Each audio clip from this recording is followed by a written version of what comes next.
Hi, this is Brad Truax from Eastman's Wood and Wildlife Committee, and we're here this morning to talk about loons.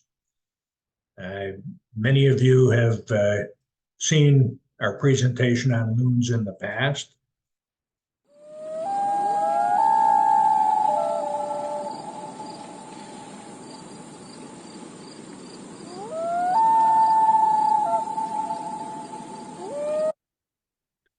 Uh, Typically, loons begin to arrive at Eastman in May. This year, they're early. There was a sighting by Rick Carish of a loon on Eastman Lake just last week, so they're already here.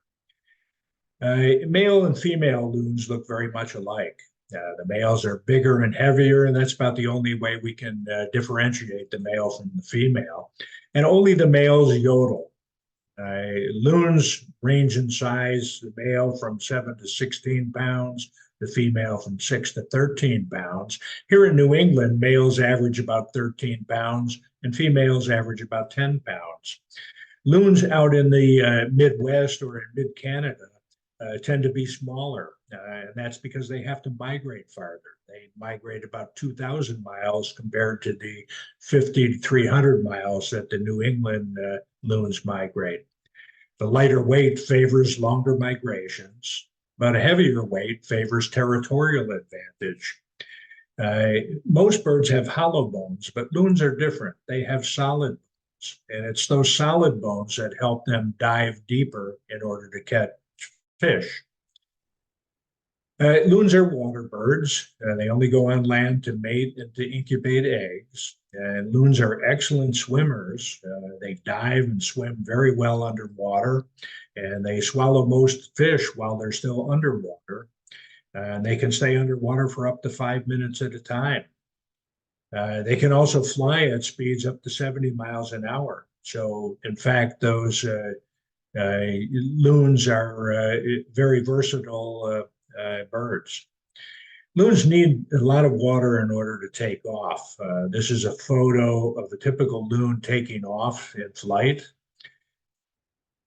The loons need a long runway in order to take off, so they can't take off from land. So they have to be in water in order to take flight, and they may need a runway as long as a quarter of a mile in order to take off. So that's a problem when lakes are iced in.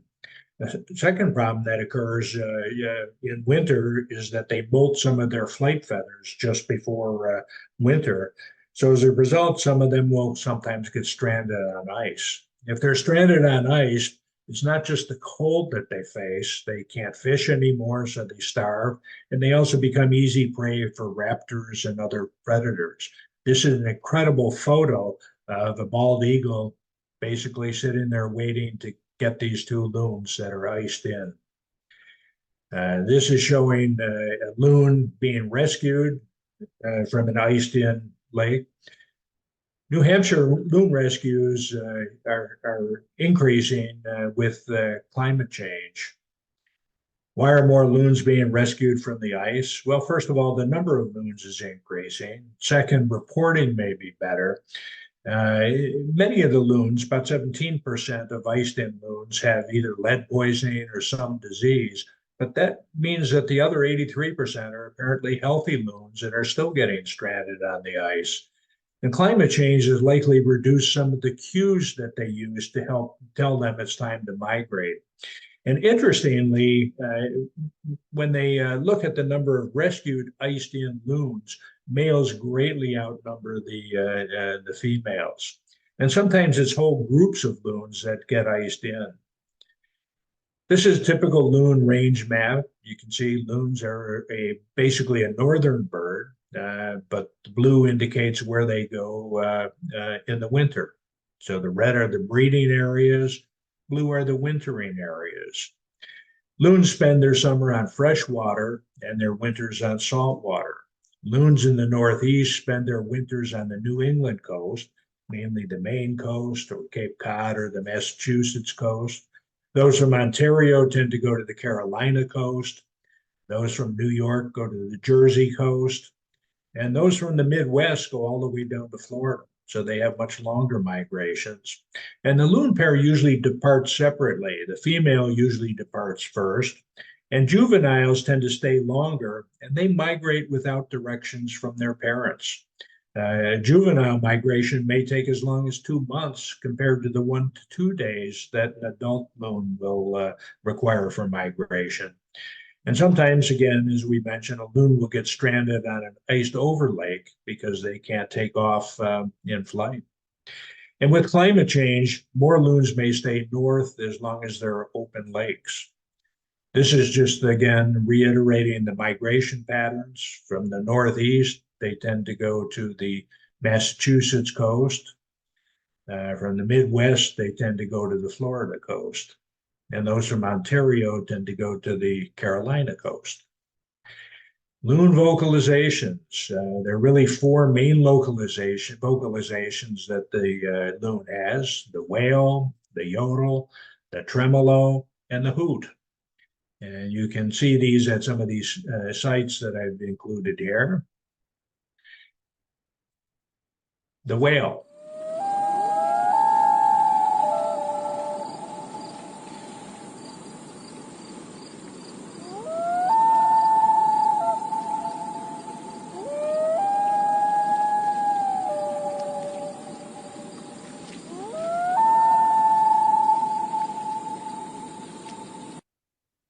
So the wail, again, consists of 3 or 4 drawn-out notes serving as a location check-in.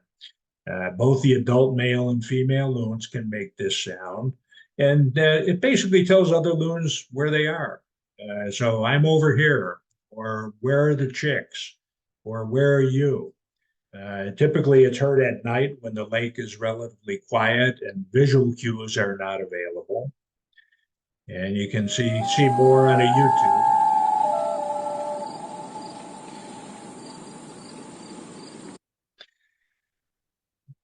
The yodel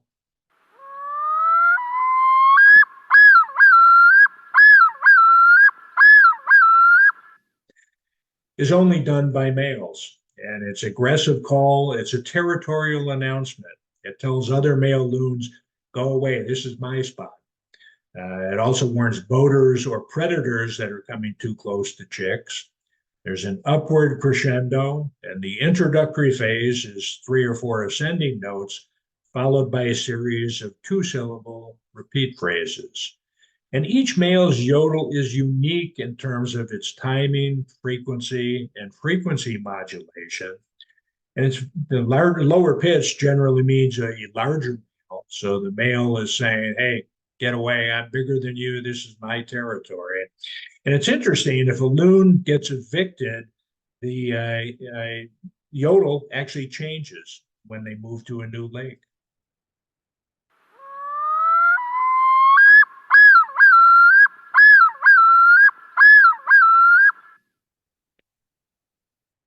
The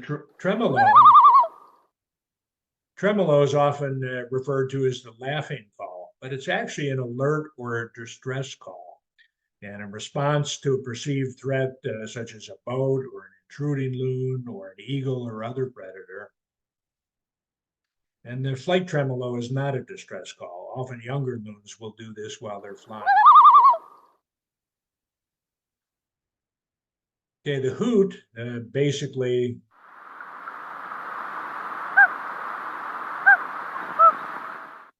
it's a communication call when loons are close together. They hoot or coo usually over short distances between partners or between parents and chicks.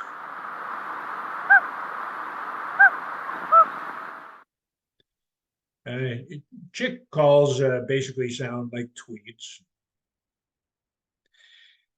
One morning, we have a cabin up in northern Ontario, and one August night about 2 a.m., we heard this. And about 2 minutes later, we heard this.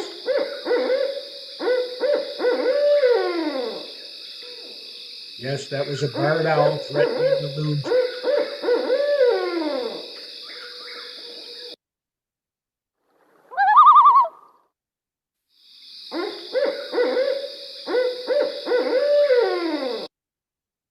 Loons also communicate visually. They do wing rolling, splash dives, head and neck rise, such as this, chases, something called the penguin dance, with this loon actually looks like he's getting ready to do. The loon pairs, both the male and the female, return to the same territory upwards of 70 to 80% of the time. Loons are monogamous, but they usually don't mate for life. Multiple partners over a lifetime is common, and the average marriage is about 4 to 5 years. And actually, loons are more site faithful than mate faithful. So, what happens if there's a missing partner? Well, sometimes it's because the partner died. In other cases, it's because the partner moved to a different lake. And 10 to 15% of the cases, it's because one of the loons was evicted from a territory. Breeding takes place in males between the age of 5 and 7, females the age of 7 to 8. Uh, Loons tend to nest in late May to early June. If the nest fails before early to mid-June, they may re-nest. Actually, last year at Eastman, we had a re-nesting take place. And as a result, loon chicks came later in the year. It takes 10 to 14 days for a re-nesting to occur, and rarely there's a triple re-nest. The female usually lays 1 to 2 eggs, and the male and the female take turns incubating those eggs. The nest is usually at the edge of the water, and it's often on an island in order to avoid predators. So here at Eastman, Heron Island is a popular nesting site for the loons. The eggs take 26 to 29 days to hatch, and the baby loons are on their own after about 12 weeks. This is showing the typical loon nest near the edge of a lake. But remember, they're still vulnerable to predators like eagles, turtles, raccoons, and even big fish on occasion. They're also vulnerable to a rise in the water level. Both the male and the female seem to search for a nesting site together, but it's interesting. It's usually the male who actually chooses the nesting site. And they tend to remember those good sites, so they often come back to that site again. There's a simple heuristic, which is a simple mental rule: win, stay, lose, move. What that means is if they were successful producing chicks at that site the previous year, they'll reuse that site. If they weren't, they'll find a new site. And if the male gets displaced, the new pair does not return to the old nesting site. Basically, the new male will pick a new site. If the female gets displaced, the new pair does return to the old nesting site. Loon eggs, usually there's 1 to 2 eggs. They're brown with dark speckles, and the male and the female take turns incubating those eggs. But again, there are predators that may attack those eggs. And those predators include mammals such as raccoons, fishers, fox, mink, skunks. Also, things like snapping turtles, birds like eagles, gulls, crows, and owls. And again, even big fish like muskies or northern pike. Loon chicks, here the loon chicks, they can dive and swim almost immediately, but they often hitch a ride on mom's back, mainly for body heat. Loons hatch most often in late June to late July, but occasionally later if re-nesting occurred. And I already mentioned that last year we did have a re-nesting at Eastman that was successful. The loon chicks can dive and swim almost immediately, but as I mentioned, they like to hitch a ride on mom's back, mainly for body warmth. And unlike adults, chicks can actually walk upright on land. Chicks rely on their parents for feeding early on, and they need to be taught to fish and then taught to fly. And once again, they need to be aware of predators, especially eagles, while they're still fledglings. They're able to fly at about 10 to 11 weeks, and basically they're on their own after about 12 weeks. And we mentioned before, chicks take a longer time to migrate to winter grounds than their adult chicks. I'm sorry, they're adult loons. And the chicks will stay about 2 years at the coastal waters, and then they come back north at about age 3. There is a sibling rivalry. The first hatched chick is the dominant one, and will often pick at the second hatched chick, and will be the first to grab the fish from parents. There's also a survival ability that the first chick has. The first chick has an 89% chance of surviving, whereas the second hatch chick only has a 67% chance of survival. So how does a loon choose a territory?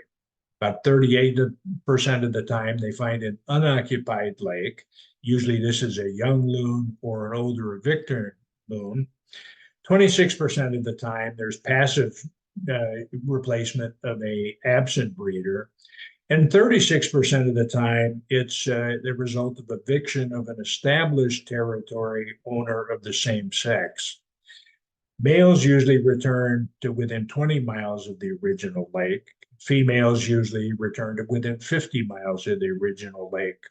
And they tend to come back to a lake that's similar in size to their natal lake, basically their lake of origin. Lake pH may be important because it indicates the type of fish that are likely to be present. So they tend to choose a lake that will be similar in pH to their original lake. In choosing a territory, two things are important. The availability of fish is most important. So the lake has to be big enough to have enough fish to support a family. And the environment for nesting is the second most important factor. So two critical factors, lake size and environment for nesting. Marshy or boggy areas or islands are good site for nesting because the nest will be less vulnerable to predators. And we've already mentioned that Heron Island here at Eastman Lake is a particularly good site for loon nesting. Choosing a second territory, after leaving a first territory, the size of the lake is probably not as important. But pH may be important, again, because it may signify the type of fish that are present. And water clarity may be important in some cases. Some have categorized loons as either clear water specialists or turbid water specialists. The 2 to 5 year olds are not yet breeders. They move from lake to lake and they gain size and strength. But the takeover years are between 5 and 10 year olds for males. They, at this time, have developed more body mass, they become more competitive, and there will be more intrusions to a lake where there was a successful year with chicks, because that means the female is fertile and there's good food in that lake. And there are more intrusions within 30 days of a change in mates. And that usually means that the pair bond between the existing mates was weak. So when there's an intrusion, a younger loon may intrude on a lake with an existing loon pair. Both males and females can get displaced from a territory. If the intruding female takes over a territory, the displaced female simply moves to an adjacent lake. But when when the intruder is a male, about 30% of the time there will be a territorial battle that's fatal. And the interesting phenomenon is that males who have been on the lake for a time tend to lose weight, so they become more vulnerable to an intruder. And if a loon is killed, it's virtually always the resident male, never the intruding male. So when one male is displaced, the remaining loon stays with the new intruder, reminiscent of the old Crosby, Stills, and Nash song, if you can't be with the one you love, love the one you're with. So what happens to the loser? The loser typically finds a lake within a few kilometers. He becomes more passive. Interestingly, his yodel will change. So he has a new yodel, and his usurping days are over. And again, in fatal fights, it's always the older or resident loon that dies rather than the intruding male. So how long do loons live? Typically, the prime of their life is between 7 and 20. So they're more likely to die before age 7 or after age 20. and most have died by age 20. The longest known female is at least 35 years old. Causes of death are maybe due to disease, particularly botulism or even malaria. We had a case of a loon that died a couple of years ago here at Eastman Lake, and the autopsy showed avian malaria. But loons can also die from predation.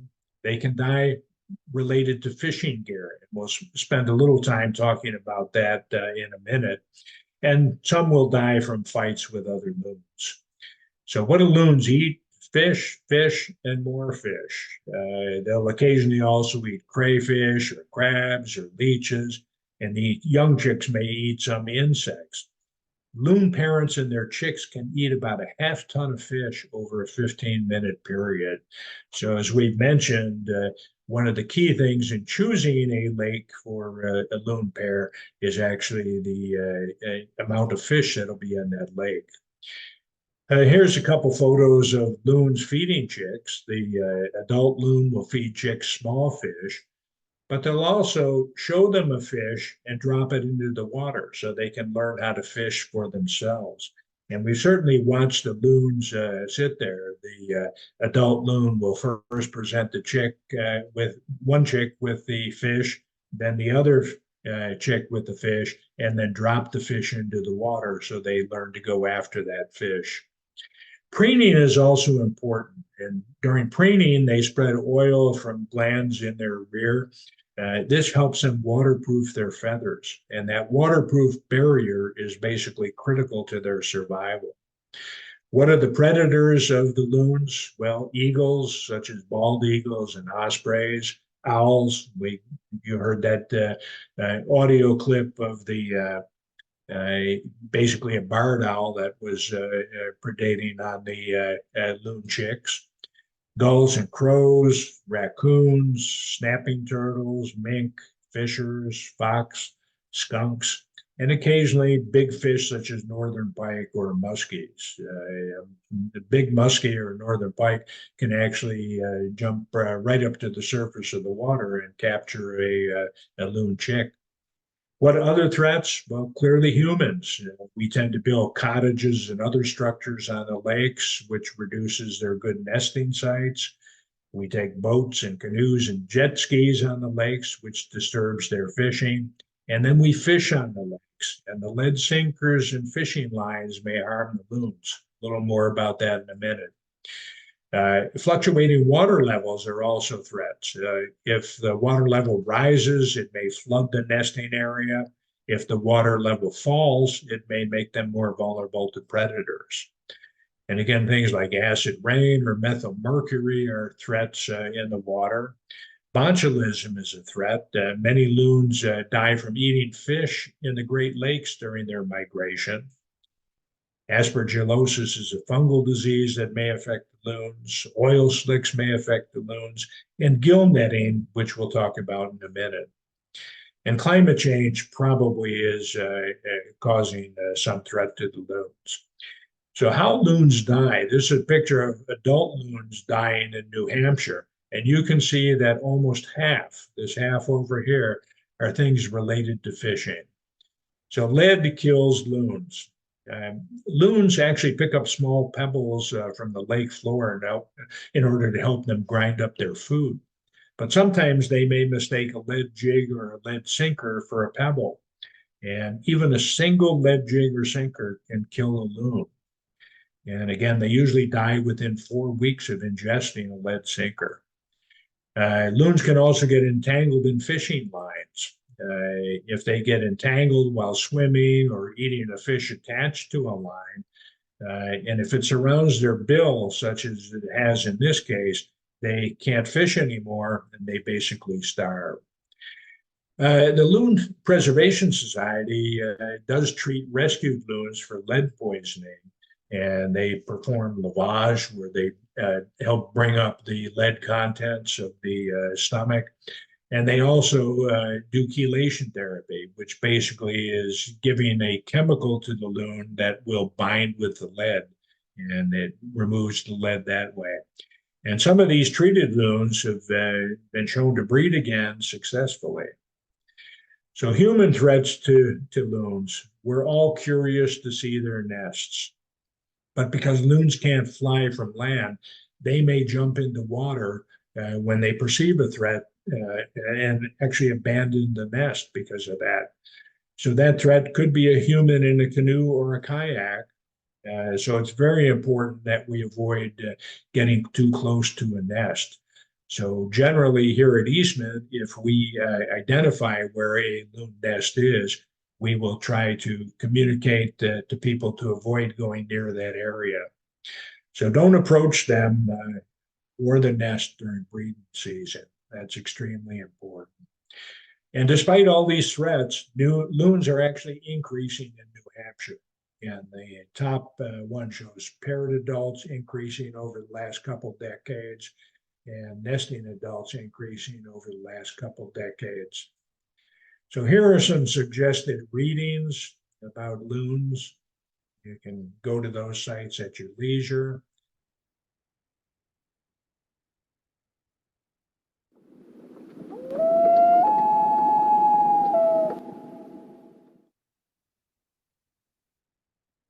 And that's all we have from Eastman Woodlands and Wildlife about loons now.